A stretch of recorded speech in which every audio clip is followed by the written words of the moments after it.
Hi guys, कैसे हैं आप सब दोस्तों। आशा करेंगे कि आप लोग बहुत ही स्वस्थ मस्त होंगे।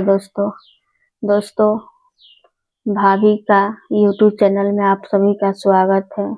दोस्तों न्यू चैनल है तो आप लोग सपोर्ट कीजिए प्लीज। दोस्तों कोई इंसान जीरो से ही हीरो होते हैं, तो एक भी अभी सब्सक्राइबर नहीं है, आप लोग सपोर्ट कीजिए। दोस्तों बहुत अच्छा एक प्यारा सा कहानी लेके आई हूँ आप लोगों के लिए। तो गाइस में आप लोगों को ज्यादा घुमा फिरा के बातें नहीं करेंगे, सीधे सीधे मुद्दे पे आएंगे।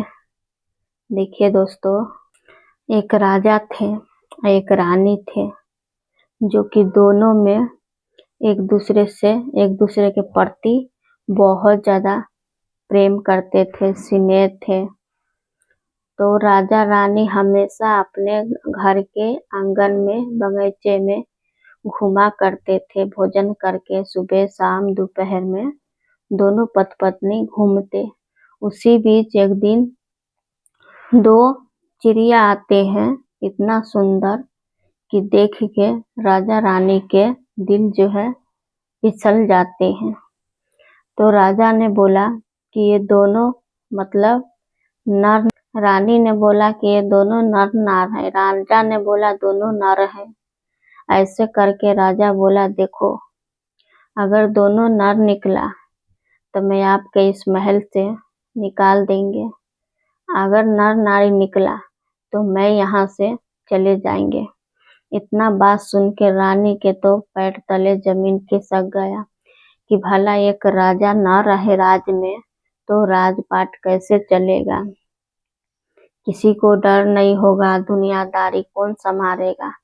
इसीलिए वो अपना विश्वास पात्र सेनापति से बोले, रानी कि तुम बोलना कि ये दोनों नर ही है।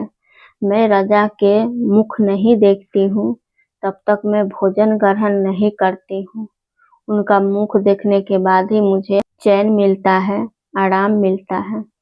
इतना बात कह के राजा ने बोला देखो, राजा के पता चला कि दोनों नर है।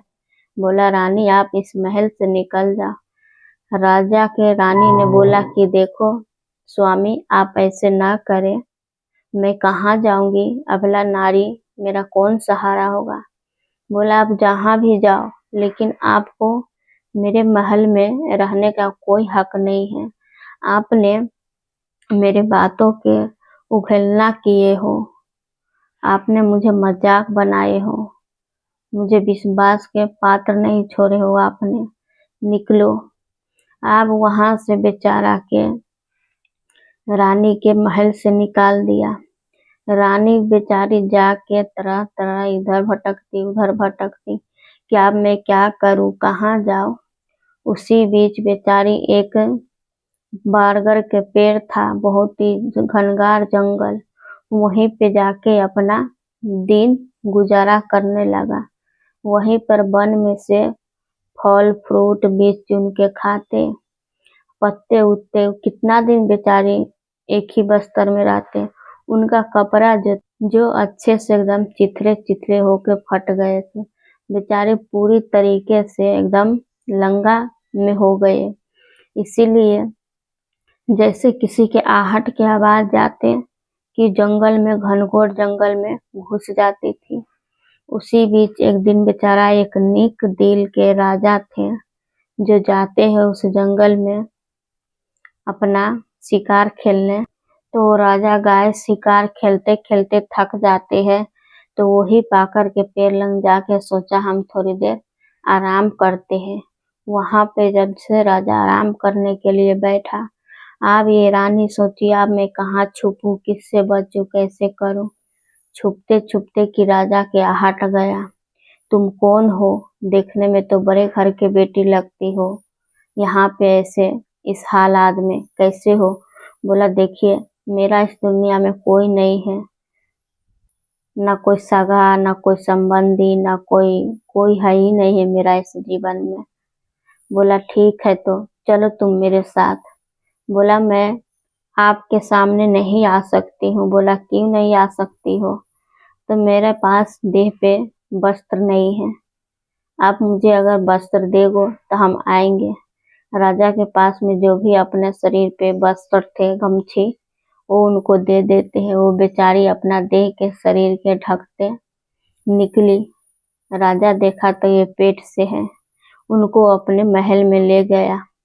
अब राजा के जैसे महल में ले गया वो लड़की के, कि सब लोग तरह तरह के बातें बनाने लगे कि राजा एक नंबर का कुचैल है, मैला है, गंदा है, जो कि इनके पास पहले से 7 रानी हैं, अब फिर से विवाह कर लिया है। सब प्रजा सब उन पे अत्याचार करने लगा। अब राजा एक सभा लगाए, बोला देखो जो तुम लोग सोच रहे हो वो नहीं है, कतई नहीं है। ये तो मैं इनका अपना बहन बना के लेके आए हैं। एक भाई बहन के रिश्ता पर तुम लोग कीचड़ उछाल रहे हो, ऐसा मत करो। बोला ठीक है, सबका फिर तसल्ली हुआ। अब कुछ दिन के बाद वो बेचारी एक बहुत ही सुंदर लड़का के जन्म देते हैं।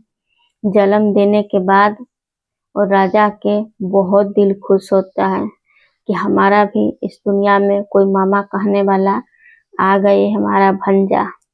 अब वो राजा क्या करते हैं, सभी के गांव-गांव से निमंत्रण देते हैं कि मेरा भंजा के नामकरण होने वाला है 6 दिन के बाद, तो जितना लोग आम जनता आ सकते हो आइए, हमारा भंजा के नामकरण में भोजन करिए, उनको आशीर्वाद दीजिए।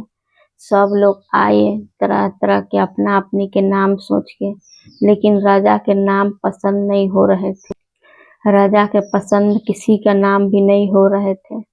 तो राजा बहुत दिनों के बाद जैसे उनका 1.25 महीना बीत गया तो राजा उनके नाम रख दिया अमरजीत। अमरजीत रखा। आप धीरे धीरे आस्ते आस्ते अमरजीत के मामा भगना माँ जितना दास दसिया थे सब उनको खिलाते, अच्छे से प्यार करते।